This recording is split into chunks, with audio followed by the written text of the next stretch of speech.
Welcome again, everybody. Aaron Dowdy, aka RP Grizzly, coming back with another sermon, fifth one.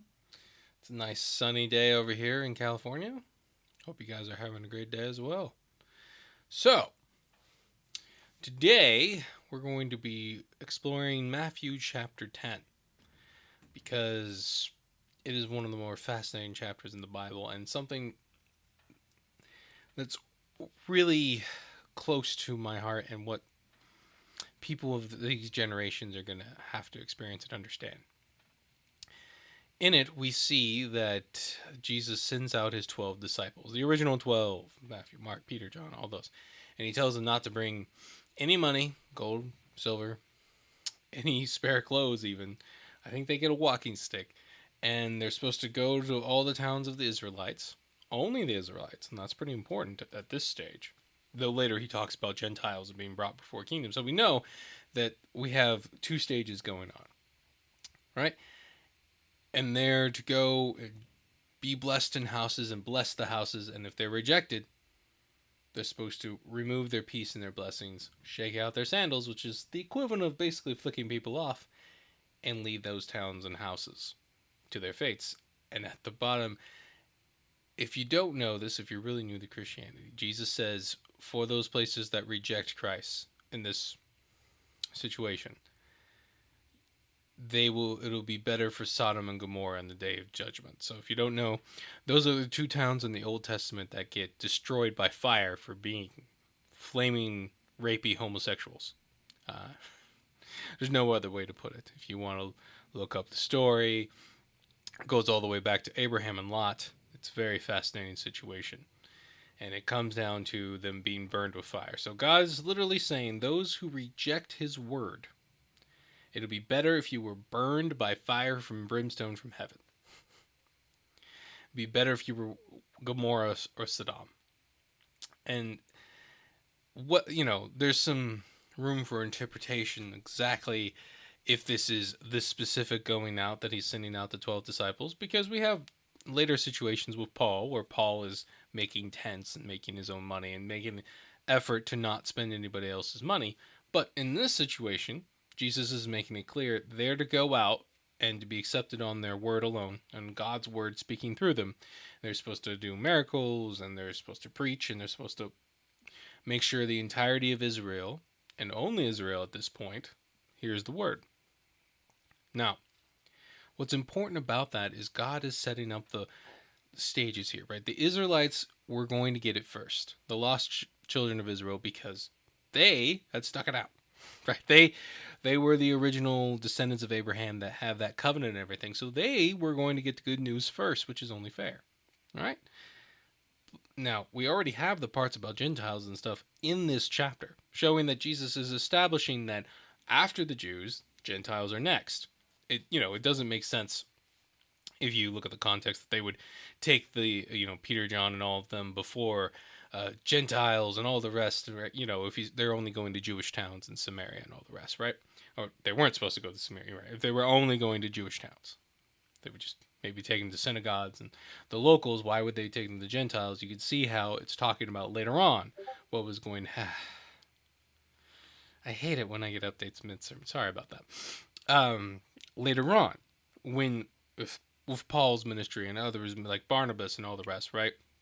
They were going to be taken before Gentile kings and all the rest. And, we could argue that plays into what we deal with as well.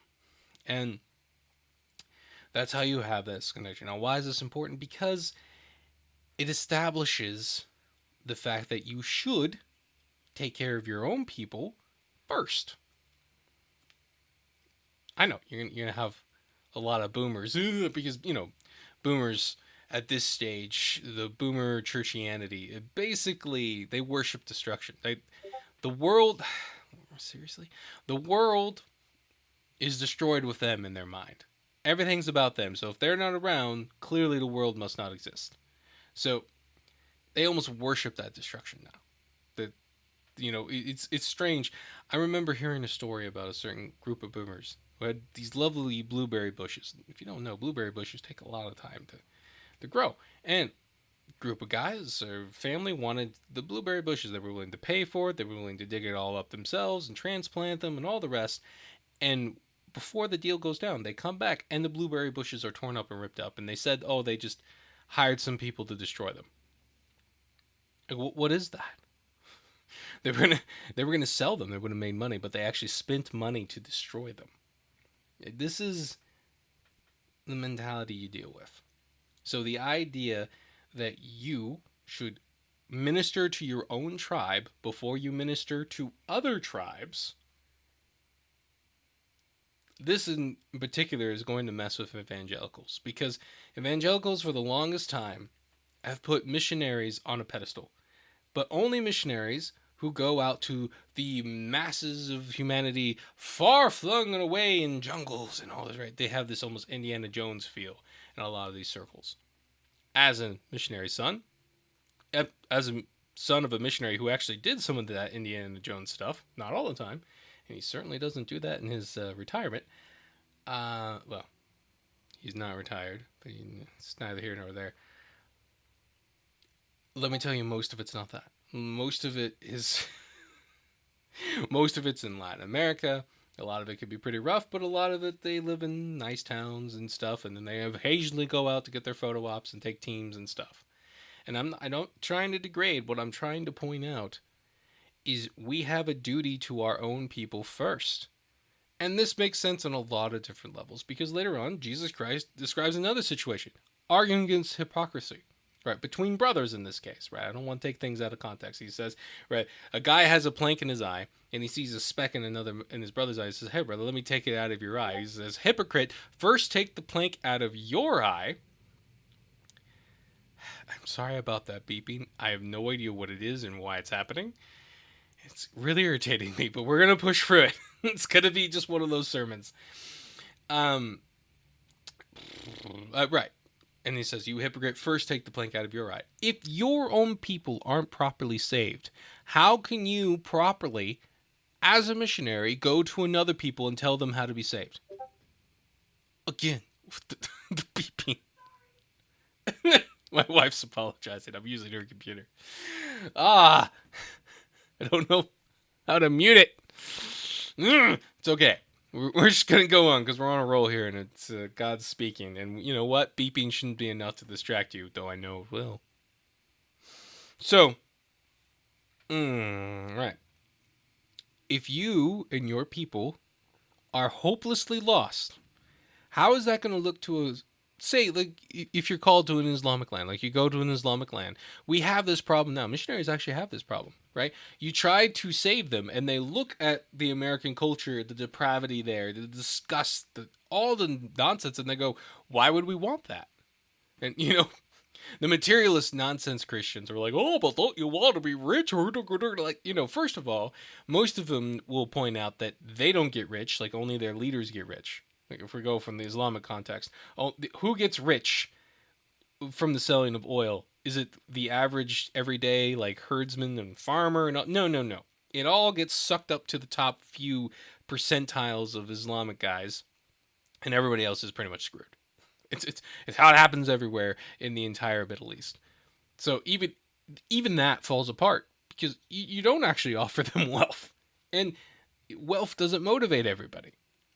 Especially if you're dealing with another religion like Islam. You're not going to get them towards Christ with having this backdrop of your own culture in shambles and falling apart with utter evil on full display.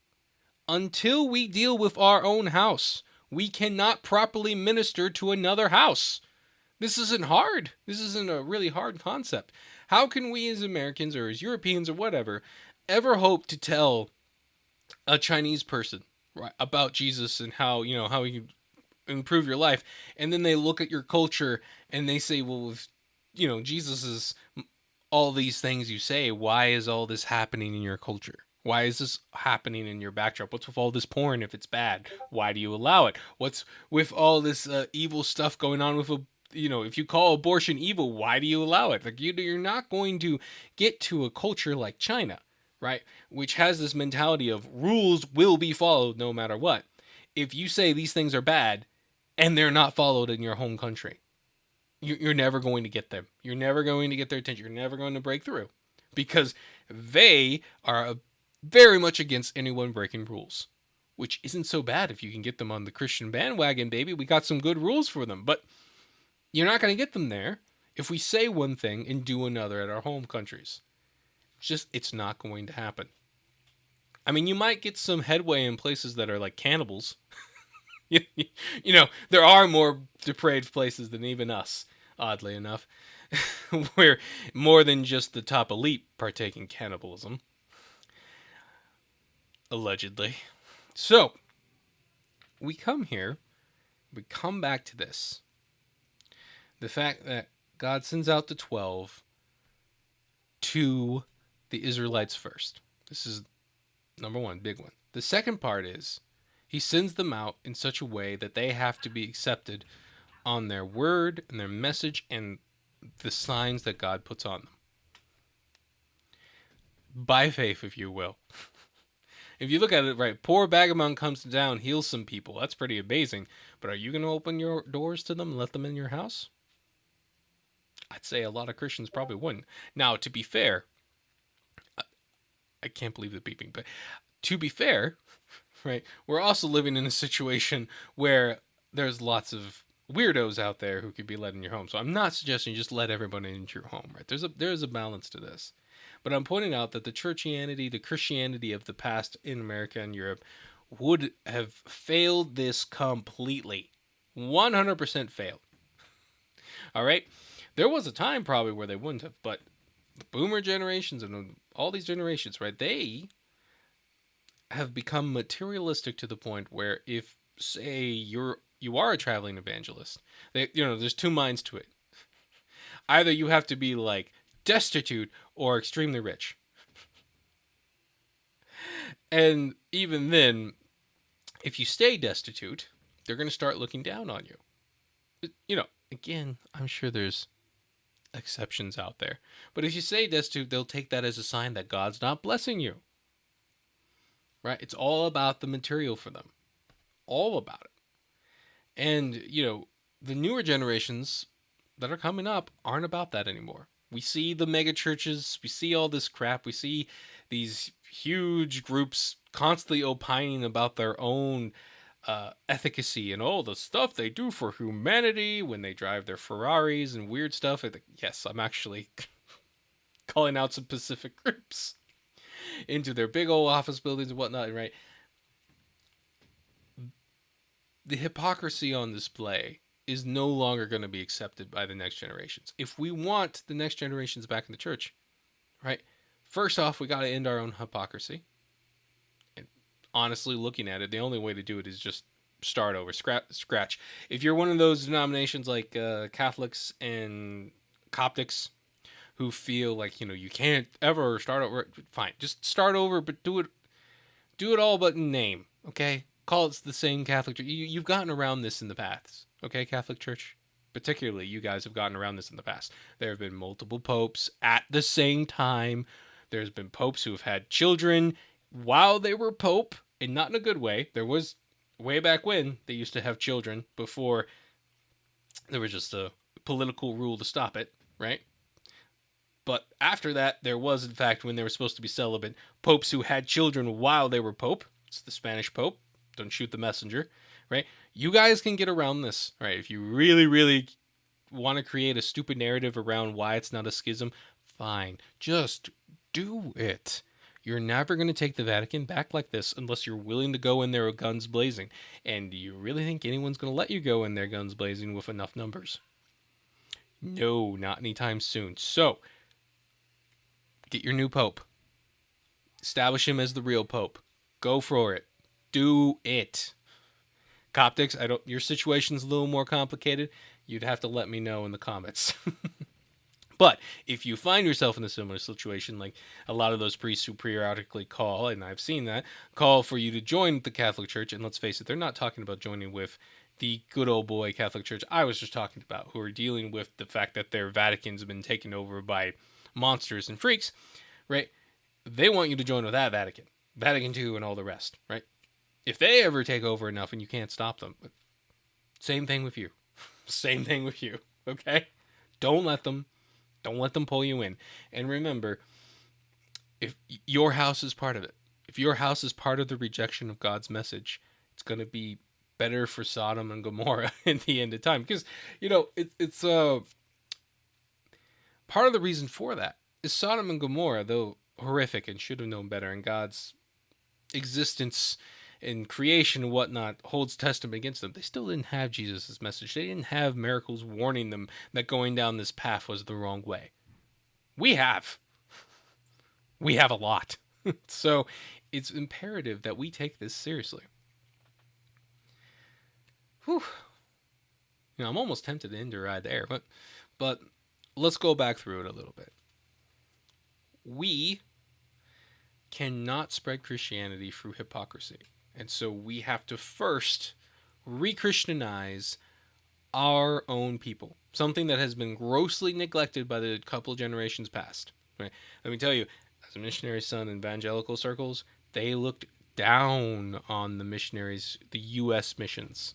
You would see these maps, right?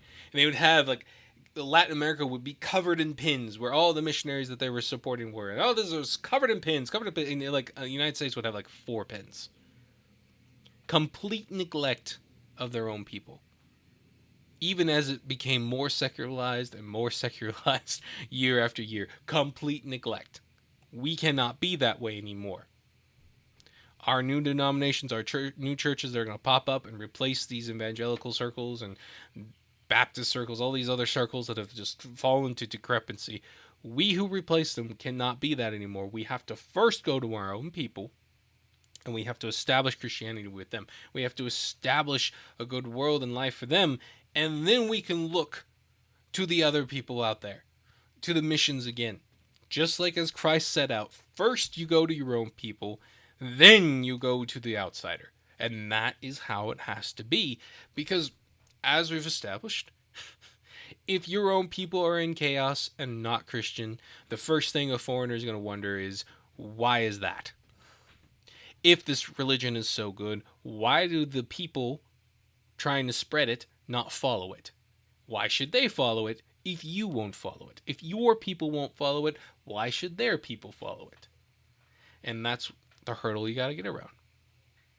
Now, it's important to remember that we're going to get rejected a lot for our message. Okay? This message... What is that? Something is trying to update. We're going to get rejected a lot for the message. And Jesus said in chapter 10 of Matthew, do not be afraid of those who can damage the body but not the soul. But there's another part to that where he brings up that the disciple is not better than the master. And they called him Beelzebub. So how much worse are they going to call you and me and the disciples, right? They're going to call us much worse. Much worse than just the devil. And the devil always projects, baby. He's always going to project what he's doing on us. And it's going to be nasty and it's going to be horrible. And we're going to have to weather the storm. And we're going to have to fight through it. That's what you got to do. Because again, the powers that have convinced the church to ignore their own people and put all their efforts into outsiders and then bring those outsiders in, even if they haven't been Christianized, to their own nation so they can be destroyed, right? That spirit, the spirits behind that, they're not going to like us. They're not going to like us bringing the message back, and they're going to fight tooth and nail against us. And they're going to use everything in their book, everything they can think of. Worse, because of the world they've created, we're probably going to be speaking from a position of, I know I am, of poverty. And they're going to look at us with this sneer and, that meme of the fancy vampires, if you will, right? And go, well, what do you have? Why hasn't God blessed you if your message is so good? Kind of thing, right? Everything you can think of under the sun that they can use to disrespect your message, they will use against you. But you know what? God wins in the end, and he says, do not be afraid. He said he would give us the words when we're brought before courts and all the rest. And make no mistake, things were going to get very heated and crazy in the West. All right? COVID was a sample. It wasn't what they wanted. They wanted so much more. And they are not going to be able to achieve what they wanted. Okay? Through COVID, they wanted something much worse. and they failed. But that doesn't mean they're not going to try around two. That doesn't mean they're not going to do other things to try to do it. And we've seen how the other church, how the denominations, the older generations are going to completely capitulate and try to force us to join in. Well, this is the line in the sand. This is where we say no. We're not going to join in. We are going to preach the message. And we're going to save our own brothers first, and then we will save the foreign brothers. Because without a foundation, who can stand? This is a bit shorter of a message, but I think I kind of want to leave it there. I highly recommend reading chapter 10 on your own time. It is one of the most powerful, Mathew chapter 10, one of the most powerful chapters in the whole Bible. Read the chapters around it. We'll get into it more in the future uploads as well. But in this sermon, I think I like where it's at. Remember, hypocrisy will always undermine your argument. So don't have any. Take the plank from your eye first, then try to make disciples out of foreigners. All right. As always, if you guys feel led or called and want to help keep the lights on around here, there's a Ko-fi link in the description if you want to try tithing or anything like that. This is our attempt at creating a digital church and replacing the nonsense that's been happening. So please support us in our efforts to get it done. And let's actually help our fellow brothers in Christ and our future brothers in Christ. And stop giving all of our wealth and time to people who aren't going to change till we change. This is Aaron Dowdy, aka RP Grizzly, signing out.